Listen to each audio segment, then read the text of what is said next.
ating lahat. Ayan. So especially sa mga business partner or unified member na nasa Zoom right now. Okay, so kaway-kaway naman kayo dyan. Okay.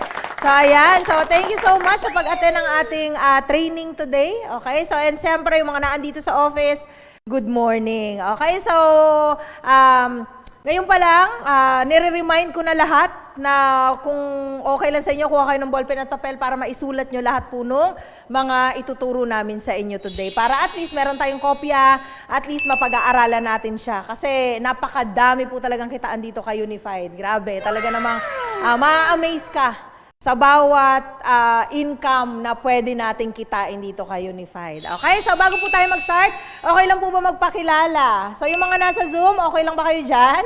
Okay, so name ko po Maricel Loyola, dati po akong empleyado, muntik na po tayo naging OFW, and syempre ngayon po full-time networker dito kay Unified Products and Services.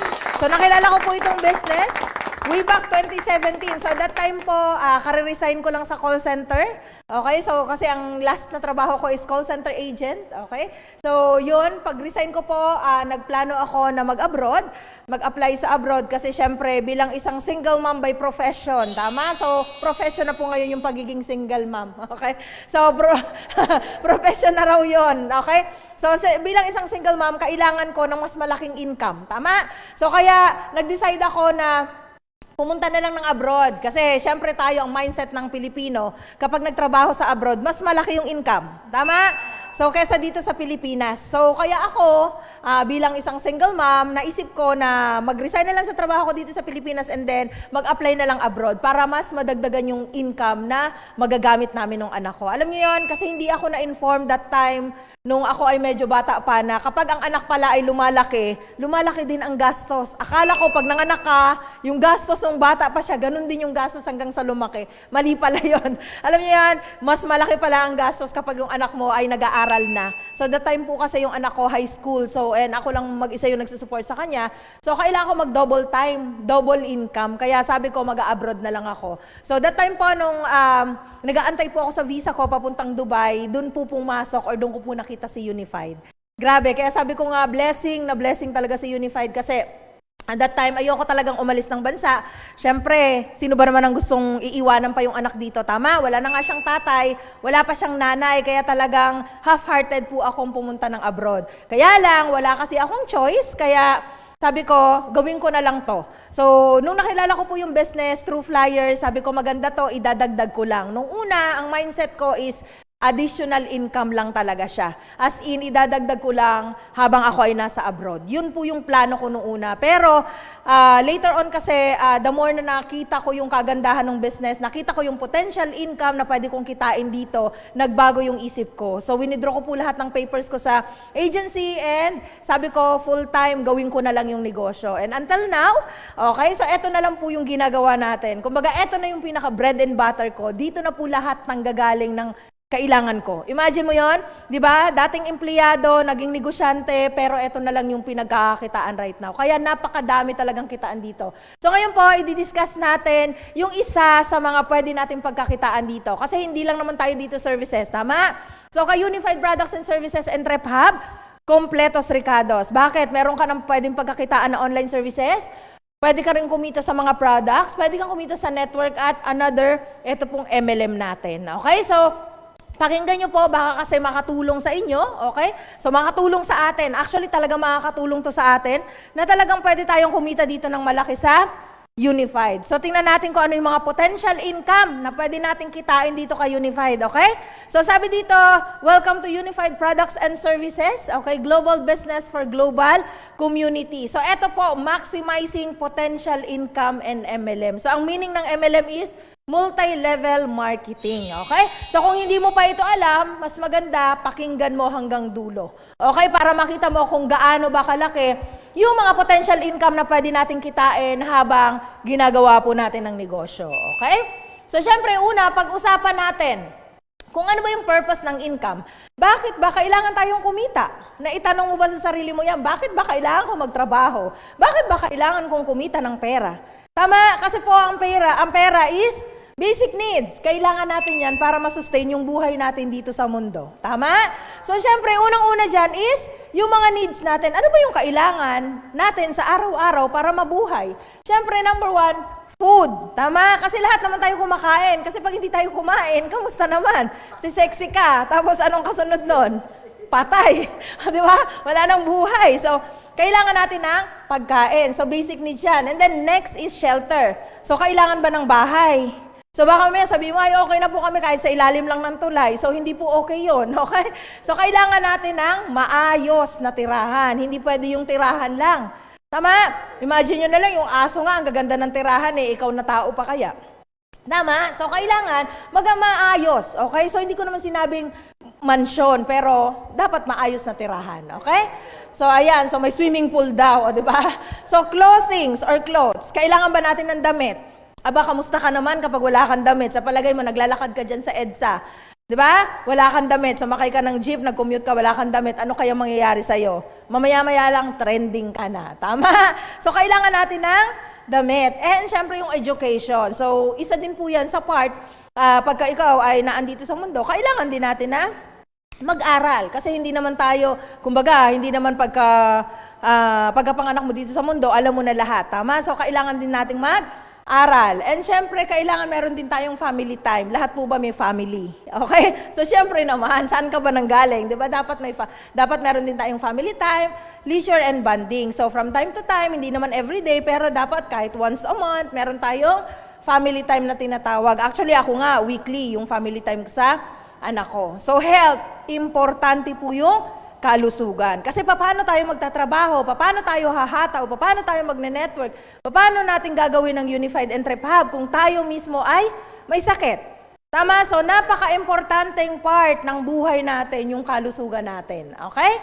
So, ano pa ba? Wants. Ano ba yung mga wants? Magkaiba po yung needs at saka yung wants. Okay? So, ang needs, yan po yung everyday na kailangan natin. Okay? So, yung wants, yan po yung mga gusto natin. So, syempre, yung mga gusto natin, iba-iba yan. Tama? So, number one dyan sa gusto natin is yung lifestyle. Dapat gusto natin magandang lifestyle, masarap na buhay. Tama? Syempre, sino ba naman dito yung ayaw ng masarap na buhay? Tama? Okay, so yung mga pangarap. Ang tanong, may pangarap pa ba? Okay, so kasi kung wala ka ng pangarap, bakit naandito ka pa sa mundo? No? Di ba? Libre na nga yung mangarap, wala ka pa. O, di ba? Sabi nga nila mangangarap ka rin lang, taasan mo na. Tama? Ayan. So, syempre, ano ba yung mga pangarap natin? Number one dyan is yung house and lot. Even ako, nangangarap din po ako ng maganda. Actually, mansion po ang pangarap ko. Alam niyo yung may roundabout bago ako makarating sa bahay. Yun po yung pangarap kong bahay. Di ba? Sabi nga, mangangarap na rin lang tayo, di taasan na natin. Nama, libre lang yan. Kaya, libre lang daw mangarap. Okay? So, cars. Okay? So, cars success. Okay, bakit? May coding. Alam niyo yan, every Monday, hindi ako makalabas ng bahay kasi coding ako. So, dapat, magdagdag pa ako ng sasakyan ulit. Tama? Kasi, para pagka-coding, meron pa akong backup na magagamit. So, kaya car success dapat yan. Actually, ako ang pangarap kong kotse, 7. O, di ba? Ang dami. Iba-ibang kulay yon para Monday to Sunday. O, iba-iba. Iba yung pamalengke, iba yung pamunta sa mall, iba yung pamunta sa kung saan-saang galaan. O, ganun talaga. Iba yung panghataw. O, di ba? So, next is travel. Sino ba dito ang gusto mag-travel? Ako po, pangarap ko ang mag-travel all around the world. Isa yan sa bucket list ko yung pagta-travel. Kaya sabi ko, nakakatanggal kasi ng stress yung pagta-travel. Kaya sabi ko, gusto ko talaga yan. Isa yan sa mga pangarap ko. And syempre yung savings. Hindi tayo papayag, natatanda na lang tayo na wala tayong savings. Tama? Kasi dapat ang savings natin malaki. Yung tipong interest pa lang ng savings natin, kaya na tayong buhayin monthly. Tama? So dapat ganun yung savings na gusto natin. Okay? So ngayon ayaw. Ayaw gumana ng clicker. Okay. Okay. So wait lang. Ayan. Okay, syempre, meron po itong kaakibat na halaga. Hindi po siya sinulat dyan para isulat lang. So meron po yang price or meron yang amount. Okay, so ano ba yung amount niyan? Sa food? Ayaw gumana ng clicker ko. Wait. Okay, ayan. Ano ba to? Payaman talaga yung clicker natin, o, di ba? 5,000. Okay, so ayan na. So yung average monthly expenses natin, bilangin natin siya. So food, that is 5,000. Shelter, 5,000. Okay, sa clothing, 1,000. Education, 5,000. Family time, leisure, bonding, 3,000. And yung sa health natin is? Okay, wait lang. 1,000 pesos na lang every month. So kung meron kang, sabihin na lang natin, actually yung 1,000 na yan, kapag meron ka ng maintenance, kulang yan. Tama? Kulang na kulang yan. Pero doon na lang tayo sa pinaka-minimum. Okay? So syempre yung lifestyle, 5,000. Okay? So kasi kung once a month, bumabiyahe ka, kulang pa nga yung 5,000 eh. So sa house and lot, 15,000 monthly. So yan yung bahay na kung saan nakatira ka lang sa simpleng subdivision. Okay? So and then sa cars, 15,000 din monthly. So sedan lang siguro yan or yung hatchback. And then sa travel, 10,000 a month yung itatabi mo para after 1 year meron ka ng 120,000 na pang travel. And then sa savings, 10,000 a month na lang. So maliit po yan pag 10,000 a month. Ang total po niyan is, okay, 75,000 a month. So ang tanong na lang po dyan, kumikita po ba tayo ng 75,000 a month para masustain natin lahat ng pangangailangan? Kumikita ba tayo ng 75,000 a month? Kung ang sagot ay hindi, so ibig sabihin, kailangan mo talagang magdagdag. Tama? So kasi kapag kulang, ano ang solusyon? Magdagdag. Okay? So yan po yung average monthly expenses kung kumikita ka ng 75,000 a month. What if hindi ka kumikita ng 75,000 a month? Halimbawa, ang kinikita mo lang isa kang regular employee, minimum pay. Okay, so babawasan syempre natin lahat yan, tama? So ang gagawin natin, titipirin natin yung sarili natin. Kaya lang pagdating sa pagkain, ako po, ina-advise ko talaga, wag nating titipirin ang sarili natin pagdating sa pagkain. Bakit? Kasi po, yung mga kinakain natin, kapag wala, kulang sa nutrients, sigurado po, yung ating immune system o yung ating katawan mismo, babagsak yan. Paano pa tayo makakahataw? Tama? Okay? So 5,000 din yung house. Di ko alam kung anong house pa ito, yung sa 5,000 na yan. Malamang isang kwarto na lang yan. Okay? So sa clothing, bawasan natin 500. Sa education, 2,000. Sa family time, 1,500. And then sa health, 1,500. Okay? So yan taasan natin. Okay? Sa lifestyle, gawin mo na lang 500 yan. Okay? So imbis na kumakain kayo dati sa mga fine dining restaurant. Okay? So ngayon, dyan na lang kayo sa KFC. Alam niyo ba yung KFC? Kikiam, fishball, calamares. Okay? So, doon na lang tayo. So, sa house and lot, 1,000 monthly sa house and lot. Meron ba? Wala. Okay? Ako na nagsasabi wala. Okay? Sa cars, 1,000 isang buwan. Wala din po. Baka nga kahit motor, hindi po pwede dyan. Sa travel, 1,000 na lang a month. Okay? So, Baclaran to Quiapo. Okay, so sa savings, 1,000 din a month. Ewan ko na lang kung saan naabot, no? So, ang total po niyan, 20,000 a month. So, yung regular pay po ba dito sa Pilipinas, 20,000 a month o 16,000 a month? Imagine, kulang pa rin. So, ang gagawin ng isang regular empleyado, kapag kakulang pa rin, ang gagawin niya, titipirin niya talaga at babawasan niya lahat ng budget. Tama? So, kaya nga, dun papasok na kailangan, talaga dapat, magdagdag tayo ng extra income. Okay? So, ayan. So, ngayon, ang tanong dito, ano ba yung value mo? Tama? So, kasi dapat tinatanong natin sa sarili natin yan. Ano ba yung value natin? Kasi before, I'm a call center agent, I'm earning 1,000 pesos a day. Okay? So, kung titingnan mo siya sa regular employee, mas malaki yung 1,000. Tama? Pero ang tanong ko sa sarili ko, yung 1,000, worth it ba yun for 8 hours na pag-i-English ko? Sinagot ko po yung sarili ko na hindi siya worth it. Okay? So, hindi po worth it yung 1,000. Nakakapagod mag-English. Imagine nyo, isa sa pinakamahirap na nalaman ko is yung makipag-away ka sa mga customer mo or makipag-rebuttal ka sa customer mo in English. Ang hirap pala nun. Kaya minsan, yes ka na lang o kaya no. Alam niyo yan? So, kaya sabi ko, yung 1,000 hindi worth yun ang value ko. Kailangan mas malaki pa doon. Tama? So, kasi kailangan, alam natin kung anong worth natin. Kung ikaw ay regular employee, I'm not against employment, galing ako dyan, pero dapat ngayon pa lang, nag-iisip ka na, worth it ba yung kinikita ko dito ng value ko? Okay? So, ngayon, pag-aralan naman natin yung cash flow quadrant. So, bilang isang negosyante, dapat alam natin to. Okay, dapat alam natin kung paano yung 4 na paraan kung paano magpuproduce ng income. Okay, so number one, syempre, ang nagpo-produce ng income kapag ikaw ay isang empleyado. Syempre, you have a job, 8 hours from 8 a.m. to 5 p.m. and then susweldo ka, kinsenas katapusan. Tama? So kaya lang, pagdating po sa employee, wala po kasing leverage dyan. Tama? Yung mga empleyado, di ba? No work, no pay. Tama? So ibig sabihin, pag hindi ka pumasok, hindi ka nagtrabaho, wala kang income. Kaya walang leverage dyan. And 5% lang po ang pwedeng yumaman dyan. So at piling-piling empleyado pa yon. Sino ba yon? Piloto ng eroplano, kapitan ng barko, tama? So yung mga yan ang pwedeng yumaman, okay? So pero yung mga regular, yung mga nasa rank and files lang, even mga supervisors nga, hindi tama? So kasi dati nung nagtatrabaho ako, yung supervisor ko, and even yung manager ko, pare-pareho kami nagko-commute. Alam mo yun, so ibig sabihin, hindi rin talaga umaayos yung buhay nila kasi nagko-commute pa rin sila for how many years, tama? So, kaya yung employment, uubusin lang po yung oras natin dyan. Totoo naman din. Kasi imagine mo, igugugol mo yung 8 hours mo. Actually, hindi lang 8 hours ha. Sa mga empleyado, hindi lang 8 hours yung pinapasok mo. Kasi the mere fact na gumising ka, that's the time na nag-start ka na. Tama, kung ang pasok mo is 8 a.m., kailangan gumising ka ng 5 a.m. Bakit? Preparation for 1 hour, then 6 a.m. aalis ka sa traffic dito sa Metro Manila. Ewan ko na lang kung hindi ka malate. Tama? So next is self-employed. So ito naman, you own a job. Okay, so ito po yung mga freelancer. Tama? So example po nito, manicurista, masahista, yung mga ganyan, alam niyo yun, self-employed sila. Kumbaga freelance, on-call, yung mga ganon. Okay? So dito po, meron kang trabaho, yes, pero wala rin po yung leverage kasi walang pwedeng pumalit sa'yo. Kung hindi ka magmamassage, wala kang income. Kung hindi ka magmamanicure, wala ka ring income. Tama?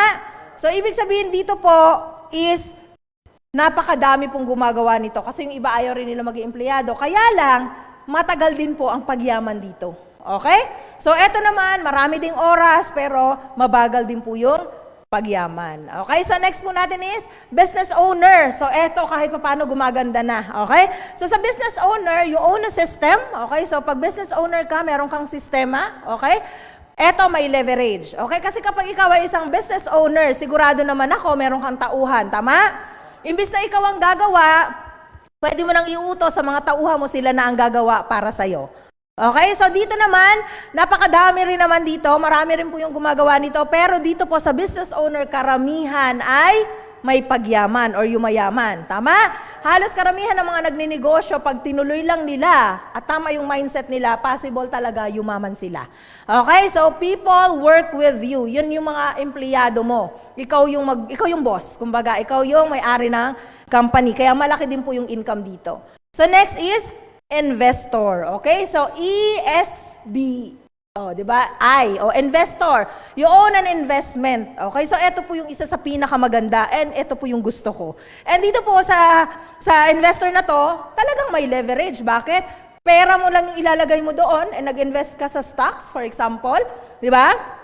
5% of the population lang po yung kayang gumawa nito. Sila lang po yung piling-piling tao na talagang sobra-sobra yung pera nila na ini-invest na lang nila sa mga stocks. And ang pinakamasarap dyan, your money works for you. So imagine mo na lang yung pera mo na yung nagtatrabaho para sa'yo. Pera mo na in-invest mo, patutubuin na lang ng patutubuin yun, gaano kasarap. Tama? So dapat meron tayong proper mindset. Isipin mo ngayon pa lang ano ba ang gusto mo dyan.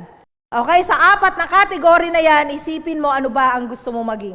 Tama? So ngayon pala mag-isip na tayo kasi syempre, huwag tayo magsayang ng oras. Okay? So types of business. So ito po yung iba't ibang klase ng negosyo. So number 1 is corporate type business. Okay, so letter B is franchising and then letter C, MLM or alternative franchising. So isa-isahin natin siya kung ano ba siya. So yung corporate type business at saka franchising, that is traditional business. So ano po ba yung mga example nito? Corporate type business is SM, tama? Yung mga company, mga Meralco, yan, mga Globe, Smart. That is corporate type business. And then yung franchising business naman, papasok na dyan si McDonald's, si Jollibee, si 7-Eleven, tama? So dyan na po papasok yung mga franchising business. Ano naman po yung MLM or alternative franchising?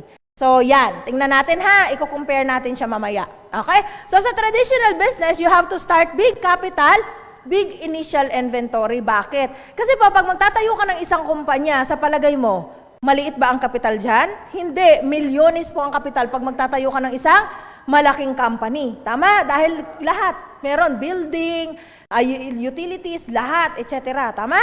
So kaya, malaki rin po yung initial inventory niyan. So, and syempre, big risk. Lalo na kapag magtatayo, mag-uumpisa ka palang magtayo ng company. Magti-take risk ka talaga dyan. Bakit? Syempre, hindi mo pa naman kabisado yung galawan. Okay? So next is rental and manpower. Syempre, kung wala kang sarili mong pwesto or building, syempre, you need to rent the place. Tama? So overhead expenses po ang tawag doon. Okay? So you have to create your own system. Ikaw din ang mag-create ng sarili mong system, and syempre, ang competition sa market, napakarami. Tama, napakarami nating kalaban. And yung ROI dyan, possible 3 to 5 years bago bumalik. Okay, sometimes yung iba nga, natapos na yung 5 years pero hindi pa rin sila totally nakakabawi. Okay? So, yan ang pinakamalupit, wala po siyang available mentor or coaching. So, talagang ikaw lang yan. Walang magtuturo sa'yo, walang magko-coach sa'yo kung ano ang gagawin. Tama? So, eto po, sa MLM or alternative franchising, so dito po sa MLM or alternative franchising, dyan na po papasok si Unified Entrep Hub. Okay? So dito po, siyempre, start small capital and inventory. Magkano ba yung ating franchising, di ba? 18,998, so napakaliit. Okay, parang cellphone mo lang yan. No risk, okay? So wala ring risk, hindi kasi bakit? Lifetime naman po natin siyang pagkakakitaan. And syempre, no rentals, manpower, utilities. Bakit ko nasabing walang rentals? Di ba meron tayo home base?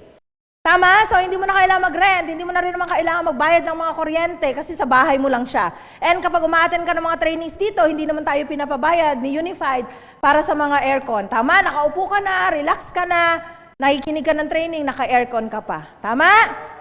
Okay, so system already provided. Siyempre, meron na tayong sarili nating sistema. Gagawin na lang natin. Tama? And siyempre, we can earn when someone imitates you. So, etong pinakamasarap, leverage marketing. Okay?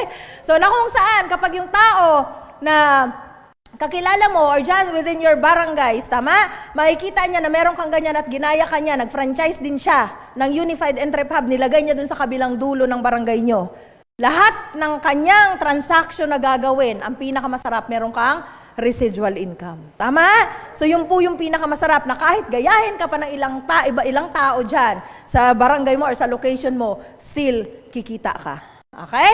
So, past ROI, actually, ngayon nga, di ba, kapag ka nag-franchise ka, meron ka kaagad libreng products, tama? Libreng products na kung saan pwede mo siyang gamitin personal or pwede mo siyang ibenta, na kung saan pwede ka nang kumita kaagad doon. Tama?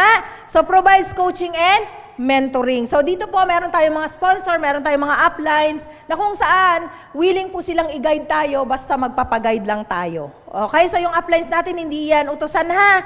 Baka mamaya gawin mong CSR yan. So, hindi yan, hindi sila CSR. Okay? So, yung mga mentors, mga uplines natin is guide natin along the way na ginagawa natin yung negosyo. Alright? So, yun po yung kaibahan ng traditional business at ng MLM alternative franchising. So, bago ka po pumasok sa isang company, you need to consider kung ano ba yung meron sa company na yan. Okay, ano bang meron dyan? So, syempre, pag magninegosyo ka, unang-una or mag-avail ka or magpa-franchise ka, unang-una tingnan mo muna anong uri ng company ba to. Itong company ba na to, matatag na? Itong company ba na to, stable? Alam mo, itong company ba na ito is, tawag dito, marketable? Okay? So, dapat titingnan natin yan. And even sa mga products, yung mga products ba na meron sila, kaya nating ilaban sa market? Yung mga products ba nila is maganda? Tama? So, kasi yung mga products natin, hindi nyo po yan malalaman kapag hindi nyo rin siya trinay. Okay? So, kaya yung mga products na Unified, dapat tayo mismo ginagamit natin yan para malaman natin kung maganda ba siya talaga. Okay? So, marketing plan. So, titingnan natin yung marketing plan ng company. Napakaganda ba? Yes. And ngayon, napakadami pong bago na pwede nating pagkakitaan and ang laki talaga ng income. Imagine nyo na lang yan. Ang sarap. Imagine mo, may pumasok sa isa left, may pumasok sa isa right. 2,400 ang income. Saan ka pa? Diba? Bihira ka makakita ng ganyan. Kaya napakaganda po ng company talaga natin. Ako po, I really love talaga ang Unified. Sobrang ganda talaga. Sabi ko nga, wala na ako makikitang iba pa na ganito kaganda ka Unified. Kompletos, ricados na talaga siya. Okay? So ayan, so yung ating company profile dapat alam din natin yan. Okay, so bilang isang negosyante dapat alam natin yan para pag may nagtanong sa atin, ano ba? Kailan ba tinatag si Unified? Ano ba ang meron kay Unified? Okay? So Unified Products and Services established November 11, 2011. So ngayon, 2024, ilan na? 13 years. Imagine mo na lang yan, tama?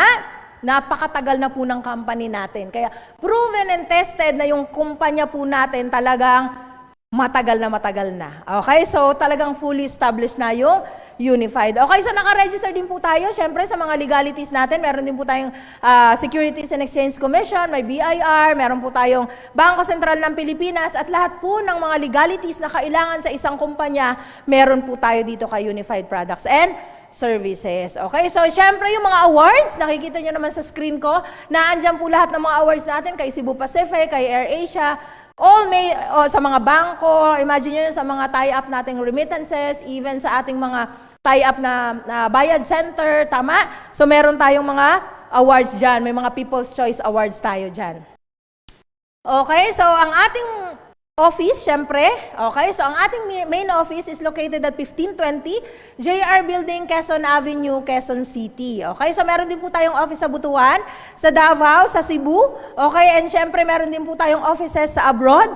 Okay, we have in UAE, Dubai, meron din po tayo sa Malaysia, and meron po tayo sa Hong Kong, and soon, all over the world na po yung ating offices, saan ka pa? Tama, kahit saang lupalop ka ng daigdig. Okay, magkakaroon tayo ng opisina dyan. Okay? So, ayan. So, napakadami na po. Parami ng parami yung ating office. Okay, so our humble President and CEO, okay, so Mr. Emmanuel Manny Pascual, isa po siyang CPA by profession, okay? So, accountant po siya, si Pres Manny, okay, successful business entrepreneur, okay, so napakagaling na top earner po siya ng MLM company, okay, so before at sa lahat po ng sinalihan niya, and grabe, 22 years of MLM experience, kaya talagang makikita mo na napakaganda nung flow, nung negosyo natin, kasi nga, yung pinaka mismong may-ari na si Pres Manny, talaga naman po, batikan na po sa larangan ng MLM. Okay? Millionaire Creator, Sought After Mentor, and syempre, isa lang po si Unified Entrep Hub sa napakaraming businesses na meron po si Pres Manny. Okay? So, ulit lang ito. Okay, so ngayon po, pag-usapan na natin, paano ba tayo kikita dito? Okay, sa ating MLM. Okay, so ito po siya, multi-level marketing program. Ito po siya. So ito naman po in terms of products natin. So di ba, syempre kapag ang produkto, kahit sa labas, kahit sa market, ang produkto hindi naman dire-diretso kaagad yan sa consumer. Meron pa yung mga pinagdadaanan. Tama, meron yung pinanggalingan dyan is yung pag traditional business ka, for example, meron kang sari-sari store, manggagaling muna sa wholesaler. Tama? Sa warehouse muna yung manggagaling or sa factory muna, and then bababa siya sa wholesaler, and then pumunta siya sa area agent, and then sa middleman, and then sa retailer o yung mga nagtitinda, and then saka siya mabibenta sa mga customer. Ang pinakamalupit po niyan, kung sa factory is piso lang yan. Ang isang stick ng sigarilyo, sabihin mo na lang sa factory, dun sa ano ba to? Sa Fortune Tobacco. Tama? Sa Fortune Tobacco, yung factory niyan, piso lang yan, ibibigay niya sa wholesaler. Pagdating sa area agent, magiging 3 piso. Pagdating sa middleman, magiging 4 na piso. Pagdating sa retailers, bibenta nila sa retailers na 5 piso na. Then si retailers, ibibenta niya ang isang stick ng sigarilyo na 10 pesos. Tama? So nakita niyo yung flow? The more na dumadami yung pinagdadaanan, the more na lumalaki yung amount. Tama? So what if, dito naman kay Unified, from our factory, so yung Acai Berry na lang natin, na pinaka-flagship ng company, okay, na products natin, from factory, papunta po yan sa Unified Distributor. So ibig sabihin, from Malaysia to Unified Distributor or dito sa office natin, papunta po sa mga customer natin. Tama, kasi yung Unified Distributor, tayo po yan. Okay? So kaya po pala mura or mas mababa yung presyo natin, kasi nga, nakadirekta po tayo sa factory. Okay? Kaya ipagmalaki mo yung mga produkto na meron tayo. Kasi nga, napakamura yun sa atin. Okay? So dito po sa ating multi-level marketing program, okay, so meron po tayong tinatawag dito na pointing system. So ibig sabihin po, every time na kumukuha or bumibili ka ng mga products, meron po siyang kaakibat na points na kung saan pwede mo po siyang kitain or pwede mo siyang ma-convert into pera. Okay? So 8 ways to earn, i-discuss ko po sa inyo isa-isa. Okay, so makinig. Okay, so number 1 is retail profit. Ano po ba yan? So sa retail profit natin, syempre, yan po yung income natin every time na kukuha tayo ng products or may bibili ng products. So for example, yung ating absorbency, so 750 yung SRP natin, ang ating dealer's price is 525, so may income ka dyan na 225 kada isang box. Malaki? Malaki po yan. Kung maka 10 box ka, sa loob ng isang araw, meron kang 2,250 pesos. Pwede na? Pwedeng pwede. Okay, and then may kakibat pa po yan na points. Okay? So, next is personal rebates. So, paano ba yung personal rebates? Dito po sa atin kay Unified Entrep Hub, meron po tayong level. Okay? Level of success or ladder to success. Okay? So, meron po tayong level dito na kung saan, okay? So, the more na dumadami po yung points mo, the more na nakakaipon ka ng points, tumataas din po yung level mo. So, una, pag ikaw ay bagong member, syempre, ang tawag sa'yo ay dealer. So, may 30% discount ka sa lahat ng products natin. Tama? So, yun po yun. Kapag ikaw ay laging bumibili ng produkto, okay? So, meron yung points. Pag nakaipon ka ng 800 points, matik yon, magiging level ka na ng bronze. And you will be earning 5% mula dun sa mga downlines mo na binili nilang products. Kapag naka 1,600 ka na, silver, 10%. Kapag naka 3,200 ka na, gold, 20%.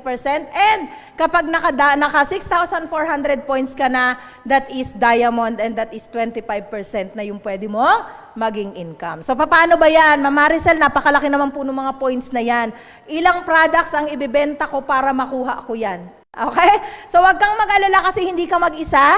Okay, magtutulungan tayo. Okay, pagtutulungan natin, group sales. So, ibig sabihin, from your group or kung ikaw ay upline na lahat ng mga downlines mo, tuturuan lang natin sila kung paano mag-push ng products, paano magbenta ng products para makaipon kayo ng points. Okay, group sales siya, group effort, hindi ka mag-isa. And then, 1 year accumulation. So, imagine mo, isang buong taon mo yan i-accumulate. No reversion, no demotion. So, paano ba yung no reversion, no demotion? Okay, so kung example, ikaw tinamad, magpahinga ka for 1 month. Okay, so pahinga muna ako, hindi ako magbebenta. Silver ka na. Okay, pagbalik mo after 1 month, pagbalik mo, silver ka pa rin. Okay, so hindi siya babagsak or bababa, hindi ka babalik sa dealer. At ang pinakamalupit, ito. Okay, no pass up rule. Kung ikaw upline, tinamad ka magbenta for 1 month, tinamad kang hatawin ng products for 1 month, pero meron ka under your organization or downline mo na talagang masipag, hindi siya tamad, talagang masipag siya, matik, kung ano yung makukuha niyang level, let's say naging diamond siya, automatic ikaw upline ka, kasama ka niya. Tama? So, yun yung maganda, no pass up rule. Ibig sabihin, kung ano yung makuhang level ni downline, si upline, matik, ganun din. Okay? So, number 3, overriding commission. Meron po ditong formula, higher rebates minus lower rebates. Okay? So, yan po. Okay? So, yan pong formula natin yan. Tatandaan nyo lang, HR minus LR. Okay? So, yan po, pagka meron ka na, pagka sa overriding commission ka na, dapat dyan, diamond ka na. Okay? So, kapag diamond ka na, automatic po, pag meron kang dealer, meron kang bronze, meron kang silver, meron kang gold, may income ka na dyan. So, magkano po ba yung pwede nating maging income or maging overriding commission kapag tayo po ay diamond na? Okay? So, halimbawa, meron kang isang dealer at yung dealer mo na yon naka-accumulate siya in 1 month ng 400 points. Okay? So, sa 400 points, times mo yan sa 100, yung 100 that is our variables, okay, sa company po natin yan kasi hindi naman pwedeng walang income ang company natin. Okay, dapat meron din, okay, para ma-sustain, okay? So, and then, times 25%, bakit naging 25%? Since dealer yan, 0% yan, tama? So, sabi, higher rebates minus lower rebates, so ibig sabihin, higher si 25%, minus mo yan sa 0, okay? So, kikita ka na 25% sa dealer mo. So, magkano yon? That is 10,000 pesos a month. Pwede na? Pwedeng pwede. What if meron kang downline din? May isa ka pang downline. Bronze naman yung downline mo. Okay? So, nakabenta siya or nakakollect siya ng 800 points value. Times mo lang siya sa 100 times 20. Bakit naging 20? 25 minus 5 is 20. Okay? So, meron kang 16,600 na income. So, imagine mo na lang, tuturuan mo lang yung downline mo kung paano magbenta ng products, mag-push ng products, at ikaw upline ka. Ang gagawin mo is turuan sila kung paano i-market yung mga products natin, pero kikita ka din ng malaki. Tama? So, kaya talaga naman, sipagan natin yung pagtuturo. Okay? So, next, kapag meron ka ng silver na downline, Okay? So kapag may silver ka na at nakabenta siya ng 1,600 points value, times mo lang yun sa 100 and may 15% ka na income. Bakit? 25 minus 10 is 15%. Yan po yung magiging income mo. Meron kang 24,000 pesos. So ganun po kalaki ang pwede mong kitain. So kung meron ka naman ng gold, tama, so 4 yung downlines mo, lahat yun may ranking na. Okay? So may gold ka na, nakaipon siya ng 32 points, 3,200 points value, times mo siya sa 100, times mo siya sa 5% kasi 25 minus 20, may 5% ka pa rin. Okay? And that is 16,000. Ang total income mo, okay lang ba? 16,600 pesos in 1 month. Pwede na?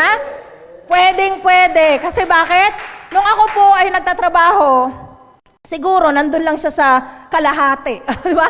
Kalahati lang yan yung kinikita ko, pero pagod na pagod ako. Dito, ang gagawin mo lang, be the product of your own product and at the same time, mag-post ka lang sa social media. Gamitin nyo yung social media sa pagpo-post ng mga produkto natin kasi doon ang maraming tao.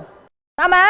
Nandun lahat ng klase ng tao. So, ganyan po yung income sa overriding commission. Okay? Siyempre, meron po itong requirements. Okay? So, lahat naman may requirements. Tama? So, pero don't worry guys, kasi hindi naman siya malaki. Actually, yung auto-maintain requirements natin, hindi siya milyon.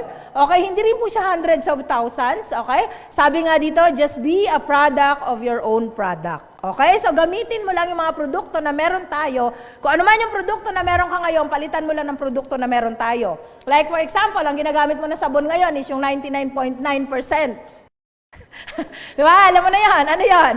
O, wag na natin pangalanan. Basta 99.9% kills the germs. Okay? So, palitan mo lang siya ng glutathione natin. Palitan mo siya ng Kojic soap natin. So, gamitin mo yung mga produkto natin. Kung ikaw mahilig ka naman sa coffee, tama, imbes na 3-in-1 coffee ang inumin mo dyan, na kung saan, magiging hindi pa okay yung health mo. Kasi talaga naman, totoo yun, talagang matindi yun pagdating sa diabetes. Talaga, titirahin ka ng 3-in-1. Okay? So, palitan mo na lang siya ng mangosteen coffee natin or ng Prime Shape. Okay? So, naging healthy ka na, okay, kumita ka pa.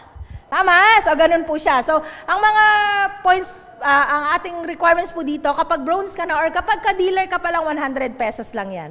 Okay, pwede kang bumili ng isang sabon para at least ma-maintain mo na siya. Then, kapag silver ka na, 2-point value. So, ang equivalent po ng isang PV, okay, is 250 pesos. So, kapag 2 points value, bili ka ng vitamin C. Okay, so pag silver, 4 points value. Pag gold, 8 PV. Pag diamond, 12 PV. Okay, so yan po siya. Pwede nyo i-screenshot yan para at least may kopya kayo. So number 4, okay, so malapit na tayo. Number 4 na tayo. Leadership bonus. So Ma'am Maricel, paano ba yung leadership bonus? At saka paano yung Ma'am Maricel? Kapag ako, diamond na, tapos yung downline ko, diamond, may income pa ba ako doon? Di ba zero na yon? So dito na po papasok yung leadership bonus natin. Okay? So, paano ba yan? So, ikaw, diamond, di ba sabi ko nga kanina, magkakaroon ka ng income kay dealer, kay bronze, kay silver, tsaka kay gold. Tama? Kay diamond naman, ang kikitain mo dito, yun po yung tinatawag nating leadership bonus. Okay? So, since diamond na yan, 25 minus 25, zero na siya. Pero, ang papasok na siya dun sa leadership. So, magkano?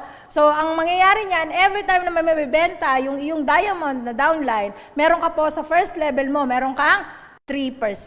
Okay, so kung nakabenta siya ng 10,000 point value, that is 30,000 pesos ang income mo.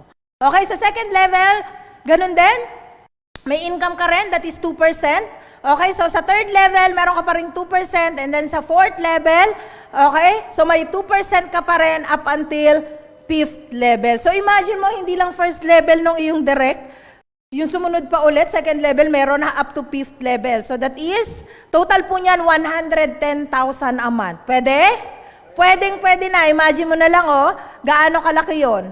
Kanina, 66,600 plus 110,000. Ang laki na po nun. Okay, hindi na po yung kita ng ordinaryong tao. Okay? So, extraordinary per people po yung kumikita nun. Okay? So, dito sa leadership bonus, syempre, meron din tayong requirements. Okay? Hindi pwedeng basta-basta makukuha na lang natin yung mga yan. Dapat meron din niya requirements. So, dapat, kapag ikaw ay meron ka ng isang direct diamond, kailangan maka-accumulate ka ng 600 points value from your non-diamond. Sila gold, sila silver. Dapat makaipon.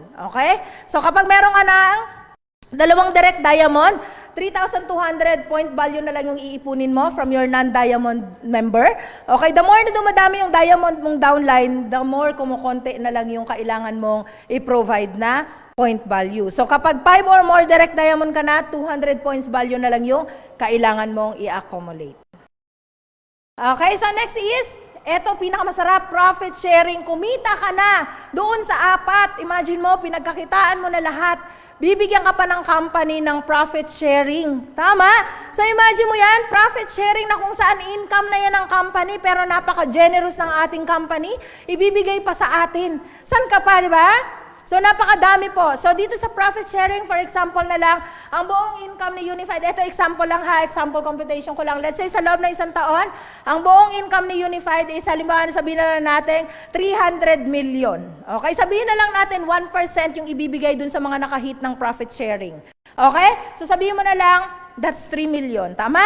So sa 3 million, 3 lang kayo ang nakapasok or kayo 3 lang kayo ang pumasok. Magkano? Tag 1 million each. Pwede na? Imagine mo, kumita ka na doon sa 4 natin, retail profit, overriding commission, tama? So, leadership bonus, kumita ka na sa mga yon, meron ka pang profit sharing, saan ka pa? Napaka-generous po talaga ng company natin. Nakikita nyo dyan sa mga pictures, sila na po yung mga nabigyan ng profit sharing ng ating company. Okay? Okay, so sa profit sharing, syempre, bago ka makapasok dyan, we have requirements. Okay, so dapat diamond ka na, level mo is diamond ka na, and dapat meron kang, na-complete mo yung personal quota in each of every month. So ano ba yung personal quota niyan? Yun po yung 16-point value. Dapat every month, meron kang quota na 16 PV. Okay, so complete mo rin yung leadership quota in each of every month. Yung point value na kailangan mo among ma-accumulate, okay, within your non-diamond downlines, okay? So dapat meron ka ring 4 na bagong direct. Sa loob ng 1 taon na yan, dapat meron kang 4 na bagong direct, which is meron ka dapat 1 bronze, meron kang 2 silver, at meron kang 1 gold. So ang gagawin mo lang dyan, ipaproject mo sila, or kung sino man sa mga downlines mo yung ipaproject mo para makuha itong ganitong level. Okay? Pag-uusapan nyo na lang yan. And syempre, dapat naka-reach ka ng 30,000 point value profit sharing quota. Pero, kapag marami kasi kayong benta at na-accumulate yan every month, sigurado po ako, yan, yung 30,000 point value, kayang-kayang makuha. Okay? Alright, so, good morning po. So next, number 6 is car incentive. Sino ba yung gusto magkaroon ng kotse? Siyempre, lahat tayo, tama. Sabi ko nga kanina, na nag-uumpisa ako ang gusto ko 7. Diba? 7 kotse ang gusto ko para Monday to Sunday meron akong kotse. Kasi nga may coding, tama? Para iba-ibang kulay din. So, ayan. So, car incentive requirements. So, dito, tatanong na lang natin sa mga upline natin kung ano ba yung latest na car incentive requirements dito. Okay? So, marami na rin pong nakakuha dito sa mga nagkakotse. Isa na po ako sa nagkakotse dito sa Unified. Okay? So, napakadami na talaga. Okay, so ayaw na naman ng clicker ko, di ba? Ayaw na naman ng clicker ko. Talaga ito may problema. Ayan! Sabi, galawin daw. Ayan, payaman yung clicker natin na. Baka sa, battery. Okay, so next is, Okay, so number 7 is travel incentive. Sabi ko, sinong gusto mag-travel? Tama, so grabe. Napakasarap po mag-travel. Sa totoo lang, lalo na kung libre. So last 2022, isa po tayo sa pinalad na nakasama sa Boracay Travel na Unified. So imbis na 4 na araw lang kami doon, naging 8 days kami doon, all expense paid by the company. So sobrang sarap. Imagine mo na lang, kumita ka na, tama?